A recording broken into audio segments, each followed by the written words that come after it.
Muy buenas noches, ¿cómo están todos, amigos, amigas del CENAC, amigos, amigas del Facebook?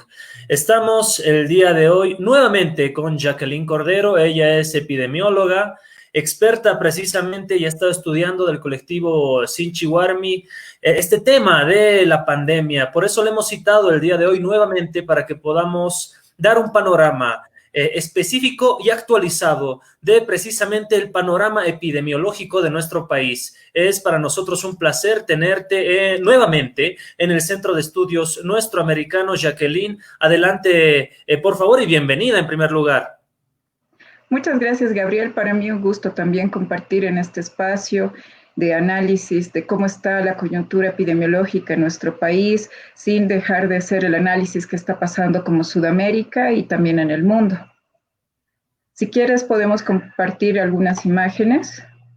Perfecto. Antes que nada, y nuevamente dándote la bienvenida, querida Jacqueline, voy a leer un poco del afiche con el cual hemos convocado esta reunión, ¿no? El día de hoy, para que todos ustedes lo sepan, gente que nos está viendo a través del CENAC, Centro de Estudios Nuestro Americano, estamos con Jacqueline Cordero Velarde, epidemióloga y máster en salud pública, experta en epidemiología ambiental, gestión de riesgos ambientales, cambio climático y salud. Ha trabajado en la Escuela Nacional de Salud, Unidad de Salud Ambiental del Ministerio de Salud del Estado Plurinacional de Bolivia, Autoridad Plurinacional de la Madre Tierra y Organización Panamericana de la Salud. Así que, bueno, lo digo, es un placer tenerte nuevamente en el CENAC, Jacqueline, y pues por supuesto podemos empezar con tu exposición cuando tú así lo desees. Ahí ya se está viendo tus diapositivas. Listo, muchas gracias. Bien, vamos a hablar el día de hoy un poco sobre el contexto nacional y para hablar del contexto nacional también tenemos que partir, ¿no? De cómo está el COVID-19 a nivel global. Hasta el día de ayer teníamos 21.5 millones de personas que han enfermado COVID. Hemos tenido más de 767,000 decesos y más de 12 millones de personas también que se han recuperado de esta enfermedad. La evolución de los contagios del COVID en el mundo y a nivel global ha sido de manera paulatina y también en relación a la dinámica poblacional, ¿no? De abajo hacia arriba vamos a hacer el análisis de esta gráfica, que prácticamente el continente asiático es el que inicia el proceso de la pandemia, luego se va diseminando de a poco por el continente europeo y a partir más o menos del mes de mayo ya cambia, ¿no?, el lugar del epicentro de la pandemia y se concentra principalmente en el continente americano. Y bueno, en el continente americano los países que aglutinan mayor cantidad de casos son Estados Unidos, Brasil y México principalmente. Como Sudamérica, el comportamiento de COVID, según su tasa de incidencia y según su tasa de letalidad, hasta la fecha es el que aparece en la gráfica. Entonces, podemos ver de que Chile, Brasil y Perú son los países que tienen mayor tasa de incidencia como Sudamérica, y también la tasa de letalidad, la más acentuada, se encuentra en Perú, con una tasa de letalidad de 5. Quiere decir de que cada 100 enfermos que están en Perú, fallecen 5. Y nuestro país está en el segundo lugar. Quiere decir de que de cada 100 personas que están enfermas con COVID, llegan a fallecer 4. Principalmente las personas que están falleciendo por esta enfermedad son personas que tienen algún grupo de riesgo o también son personas de la tercera edad, ¿no? O tienen alguna patología de base. También Sudamérica, pero haciendo un análisis entre la tasa de incidencia y la tasa de recuperación. Esto es llamativo para nosotros porque nuestro país, si bien según la tasa de incidencia está en el quinto lugar en Sudamérica, estamos en el último lugar con la tasa de recuperación más baja. ¿Por qué esto? Esto es posible porque tal vez no estemos haciendo el seguimiento adecuado a los casos confirmados. No quiere decir que no se esté recuperando nuestra población enferma, solamente que puede ser que estemos priorizando la notificación de casos y no estemos haciendo el seguimiento correspondiente de las personas que están enfermas. Y bueno, para hacer un análisis completo de el COVID en cualquier país o en cualquier territorio, la OMS ha dado una serie de directrices, ¿no?, de factores que intervienen en su propagación, de los cuales se destacan las características poblacionales y culturales, condiciones socioeconómicas, gobernabilidad, capacidad de respuesta del sistema de salud y las condiciones ambientales locales. Y bueno, para hacer ya un análisis más concreto de nuestro país, hasta el día de ayer hemos notificado 99.146 casos positivos, hemos tenido 4.003 decesos y 35.638 casos recuperados. La mayoría de los casos y decesos se concentran principalmente en el eje troncal de nuestro país. Esto equivale a decir Santa Cruz, La Paz y Cochabamba. Como decíamos anteriormente, tenemos una tasa de recuperación la más baja de Sudamérica, que es de un 36% del total de las personas que han enfermado. Tenemos una tasa de letalidad de 4 de cada 100 personas enfermas. Esto nos pone o nos posiciona en el segundo país de Sudamérica con una tasa de letalidad más alta después de Perú. Y también tenemos una tasa de incidencia de 852 personas por cada 100.000 habitantes. Esto nos posiciona igual en el continente, bueno, en la parte del continente sudamericano como el quinto país. Otra forma de hacer este análisis del comportamiento del COVID-19 también es por porcentajes, ¿no? Y como habíamos visto, tanto Santa Cruz, La Paz y Cochabamba son los departamentos que aglutinan la mayor cantidad de casos y también la mayor cantidad de decesos.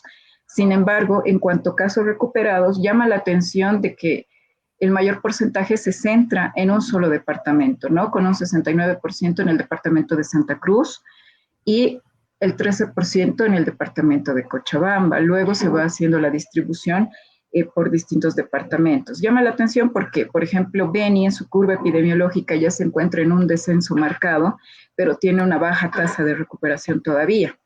Entonces nos abre una posible incógnita de que no se está haciendo de manera adecuada el seguimiento de los casos correspondientes. Este es un análisis del comportamiento del COVID-19 según la tasa de incidencia y tasa de letalidad por departamento.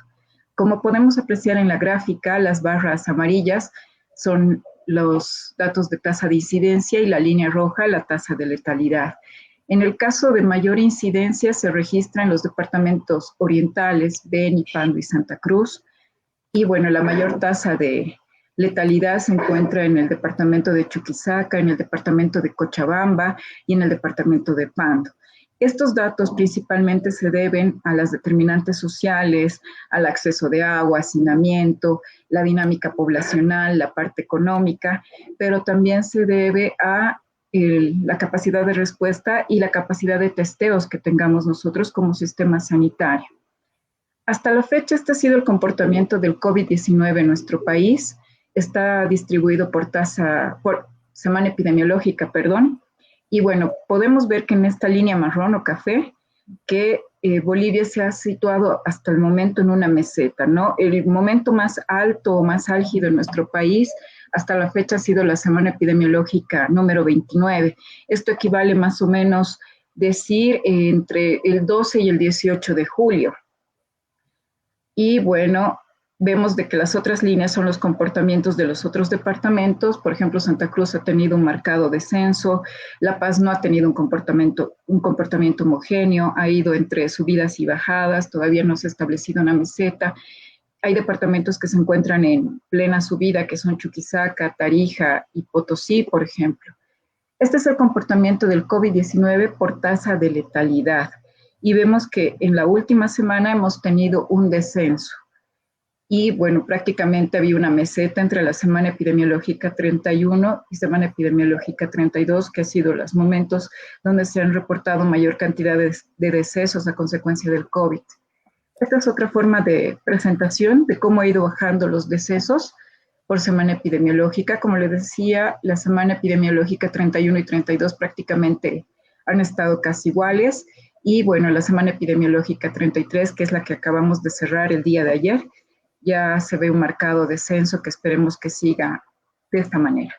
El comportamiento del COVID-19 por departamento no ha sido homogéneo, como les mencionaba anteriormente. Esta es, por ejemplo, la curva epidemiológica del departamento de La Paz por semana epidemiológica.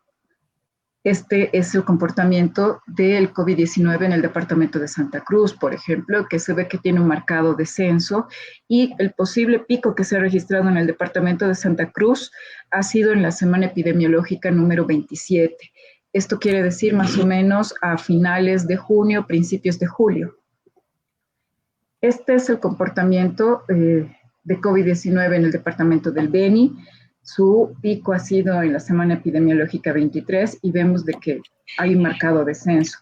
Pero a diferencia del departamento de Potosí, prácticamente la semana que acabamos de cerrar, la semana epidemiológica número 33, ha sido el pico para este departamento.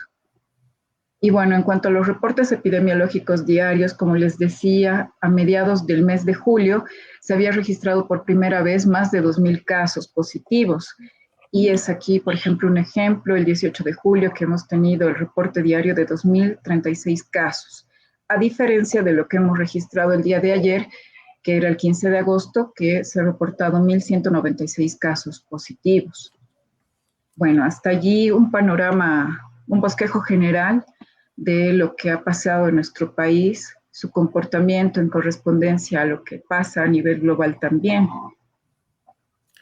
Perfecto, Jacqueline. Ha sido un análisis muy sucinto, correcto, puntual de lo que está aconteciendo en torno al coronavirus en Bolivia particularmente. Yo tengo las siguientes dudas que las hemos ido hablando en el transcurso de la semana contigo en torno al seguimiento de los casos, ¿no? ¿Cómo se está haciendo el seguimiento de estos casos en Bolivia? Y si en ese seguimiento de los casos podemos apuntar algunos errores de orden estadístico, de orden epidemiológico, de orden quizá de metodología, que si nos pudieras, bueno, resolver esa duda, querida Jacqueline, por favor. Estimado Gabriel, como te decía, dentro de los factores que se mencionaban, ¿no? Hay la dinámica poblacional, el componente cultural, el componente de la población también. Nuestra pirámide poblacional indica de que Bolivia es un país joven, ¿no? Entonces, más o menos el 90% de la población está entre 0 años a 64, ¿no? Y un 7% recién está en el grupo de la tercera edad, según las proyecciones del INE. Ahora, en cuanto a los reportes diarios, hay que ser autocríticos como país, ¿no? Nuestra capacidad laboratorial no ha sido la suficiente para poder detectar la cantidad de casos. Si bien las curvas epidemiológicas que te he ido mostrando, que son en base a los reportes diarios del Ministerio de Salud y el análisis que se hace por semana epidemiológica, no está tomando en cuenta el total de los casos que se van registrando a nivel país.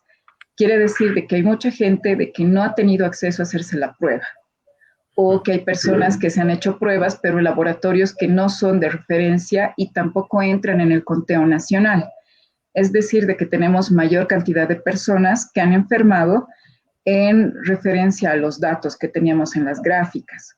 El CDC de Atlanta y la OMS han sacado varios artículos, ¿no? Para países como el nuestro, que no tienen la capacidad laboratorial buena, y han dicho de que por lo menos tendríamos que multiplicar los casos confirmados por 10 o por 30 para aproximarnos a una realidad como país. Entonces, por eso yo te decía de que es posible que hemos pasado el pico de la pandemia y no nos hemos dado cuenta. Era posible de que hemos pasado el pico de la pandemia a mediados del mes de julio, en la semana epidemiológica 29, y que ya estamos bajando. Claro, eso también te mostraba de que hay un comportamiento diferenciado por departamento, ¿no? Si bien se hace un análisis como país, también hay que hacer un análisis por departamento. Y eso se va extrapolando, ¿no? Por municipios, por comunidad, al llegar a lo más chiquito. Entonces, claro, no, ya me queda más claro. También se puntualizaban desde muchos sectores de la población errores en los datos epidemiológicos en función a esta categoría casos acumulados. Si pudieras explicarnos, por favor, esta interrogante que tiene la población. Hay una confusión. Yo creo que es posible de que ciertas personas solo se dejen llevar por el dato de casos acumulados y no estén haciendo, por ejemplo, el análisis de que a medida de que tienes más casos, también tienes personas que se están recuperando de la enfermedad. Entonces, el análisis tendría que hacerse a través de casos activos, claro. Casos activos por COVID, porque estamos haciendo, y por eso es importante lo que te decía de la tasa de recuperación. A mí me llama mucho la atención que estemos como país de Sudamérica en el último con tasa de recuperación. Prácticamente es como que nuestra población enferma no se estuviera recuperando. Sin embargo, conozco de personas, por ejemplo, que han estado más de 70 días ¿no? Supuestamente con el proceso de enfermedad, pero ha sido porque no han tenido el seguimiento correspondiente para hacerse las 2 pruebas que les da el alta clínica de la enfermedad. Y sobre esto, por ejemplo, la OMS igual ha hecho un documento, ¿no? Un análisis para poder hacer estas altas correspondientes, y en base a este análisis decían que hay personas que pueden estar portadoras del virus hasta máximo como 33 días. Y hay una gran probabilidad de que a partir del día 21 ya las personas ya no puedan transmitir la enfermedad. Obviamente es posible de que la recuperación sea antes de este periodo de tiempo.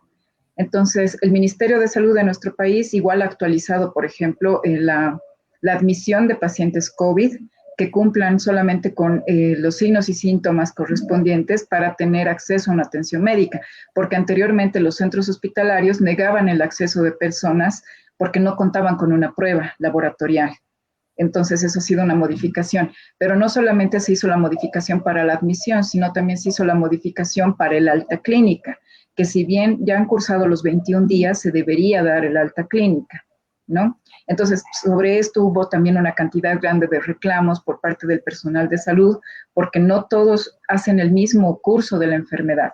No manifiestan todos los mismos síntomas. Hay personas que solamente desarrollan 1 o 2 signos y síntomas, aparece una enfermedad con un comportamiento subclínico, inaparente muchas veces, son asintomáticos, entonces es muy difícil poder sondear esto. Y por eso es preocupante que no se esté haciendo el seguimiento a la recuperación de nuestras personas, porque nos deberíamos dejar guiar por los casos activos y no por casos acumulados. ¿Por qué, Jacqueline, no se está manejando los indicadores de la tasa de recuperación?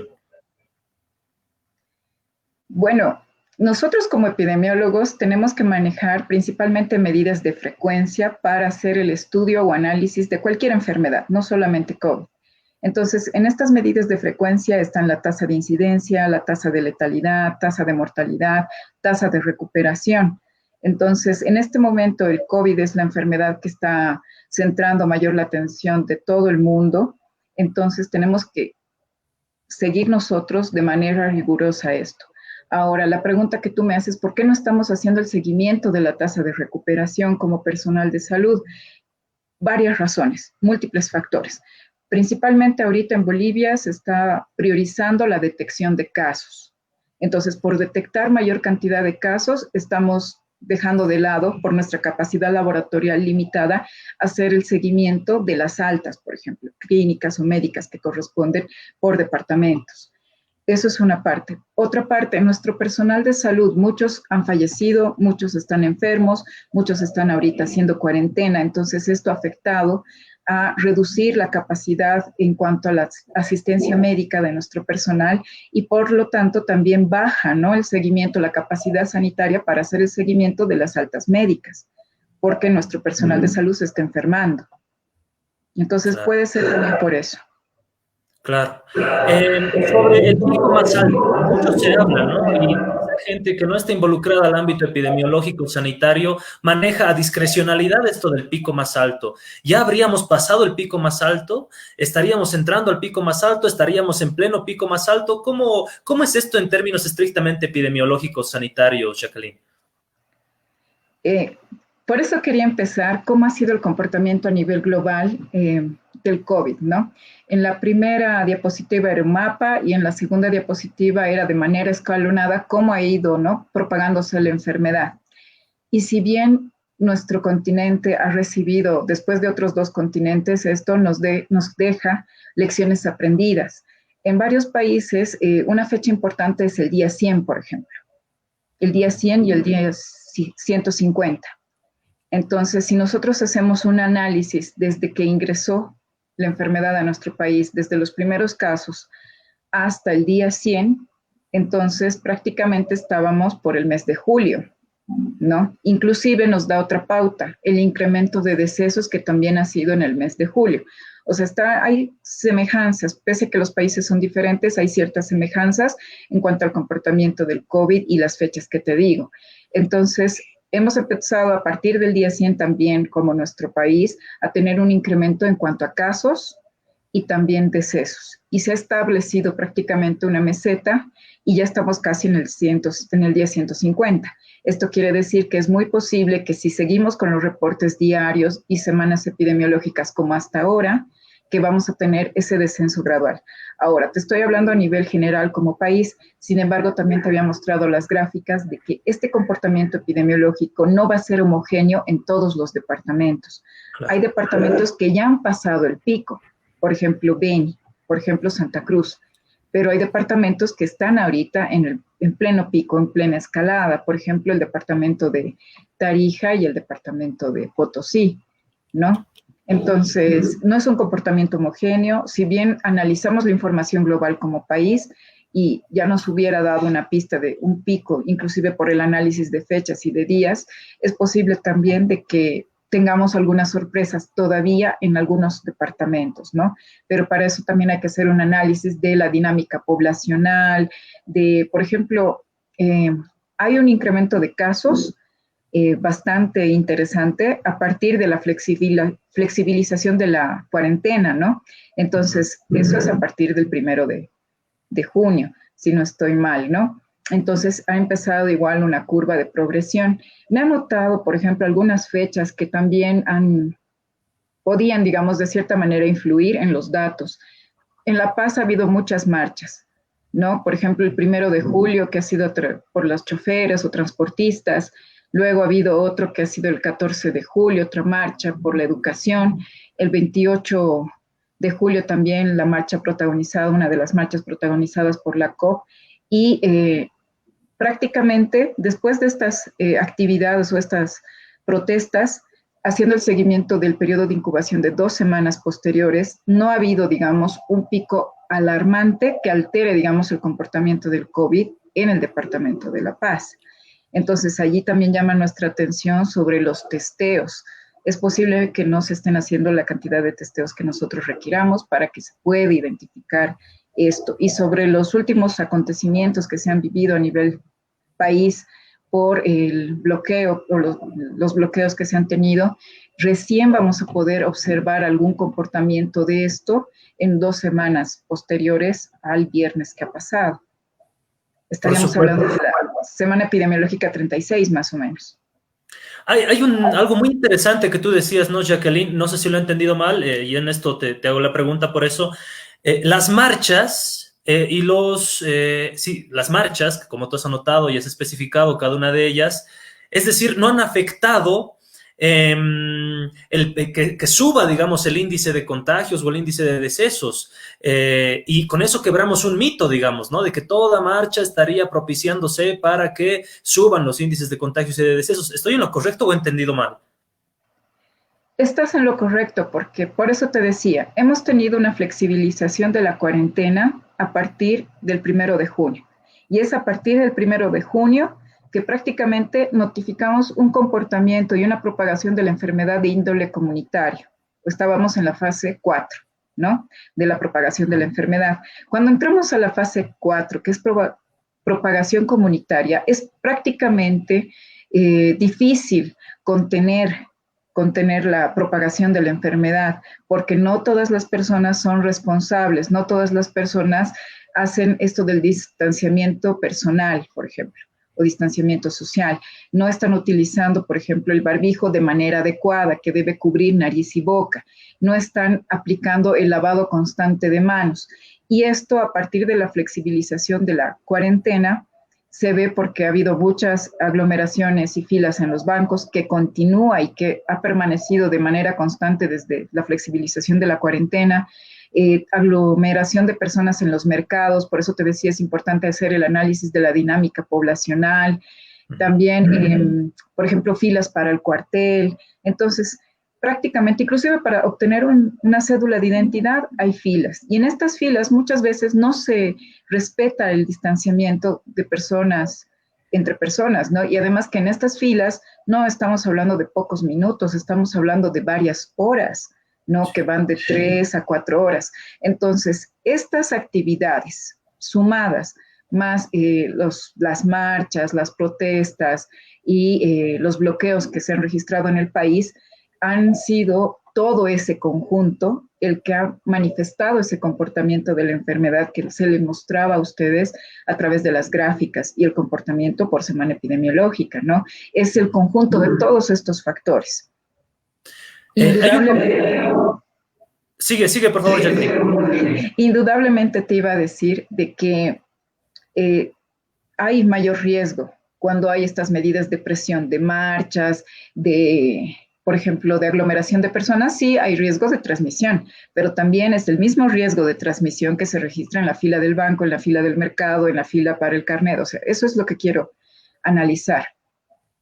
Precisamente se han tomado determinaciones en el ámbito de los gobiernos autónomos municipales, por ejemplo, esto de la cuarentena rígida que tenía que regir desde esta semana que viene, desde este lunes 17, toda esta semana, y por eso es que durante la anterior semana precisamente la gente estaba desesperada por pagar sus cuentas en los bancos, hacer filas en todo lado, porque se suponía que tenía que haber una cuarentena rígida esta semana que viene. Y faltando unos cuantos días, el mismo viernes, anuncian que no iba a haber esta cuarentena rígida. Por supuesto que esas malas medidas y esas malas determinaciones también son generadoras de esta, si se quiere, paranoia social de hacer las filas y aglutinarse a toda hora porque saben que la próxima semana todo va a estar cerrado también, ¿no? En función a lo que tú decías.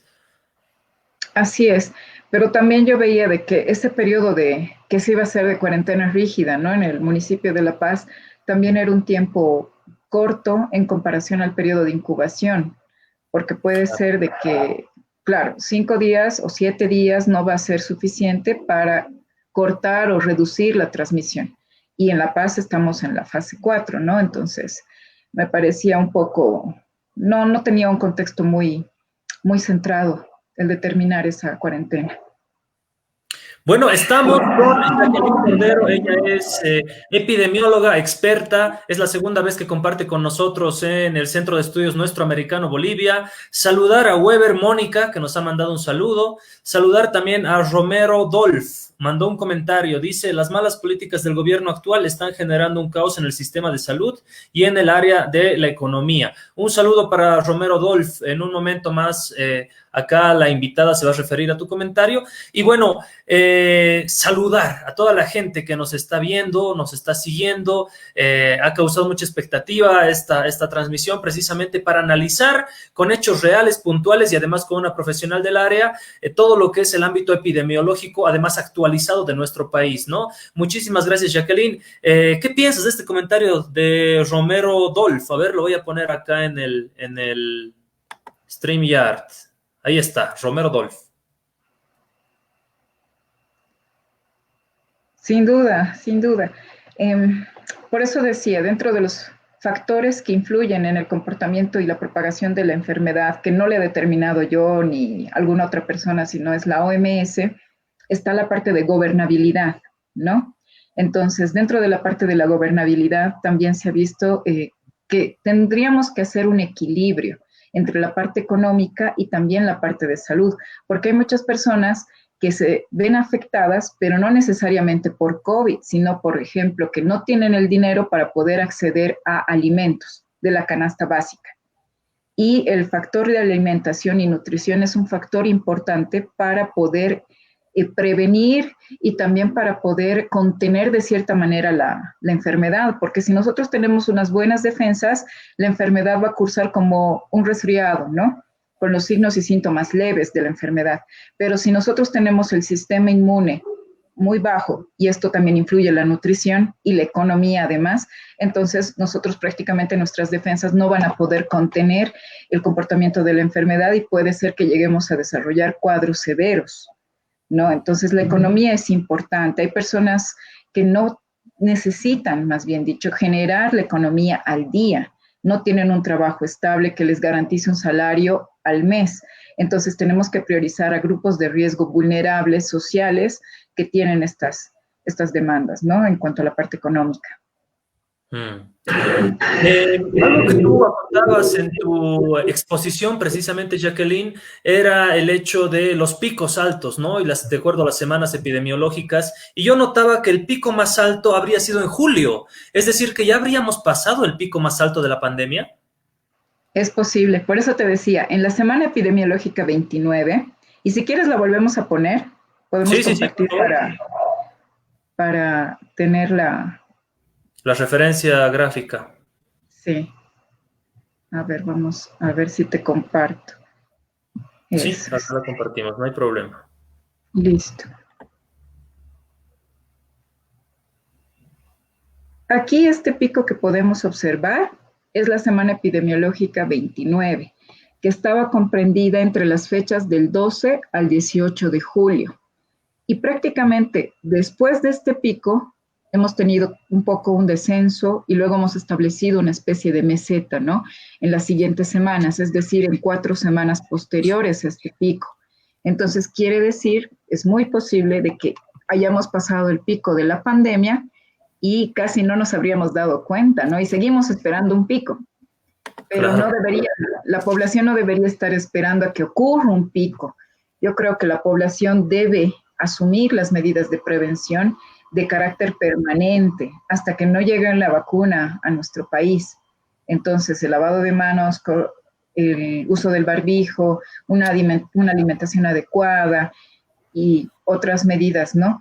Tendrían que quedarse para bastante tiempo, para no llegar al pico. O sea, el objetivo de nosotros como salubristas, como epidemiólogos, es prevenir, no esperar a que llegue, ¿no? Y las proyecciones que se pueden realizar a través de los casos no notificados que se tienen es para adoptar medidas de prevención, para cortar la transmisión, no necesariamente para generar pánico en la población, porque también el estrés, el pánico que se socializa, ¿no? A través de las redes, de los medios de comunicación, hace que las personas se depriman, hace que las personas se estresen y por lo tanto su sistema inmune también baja.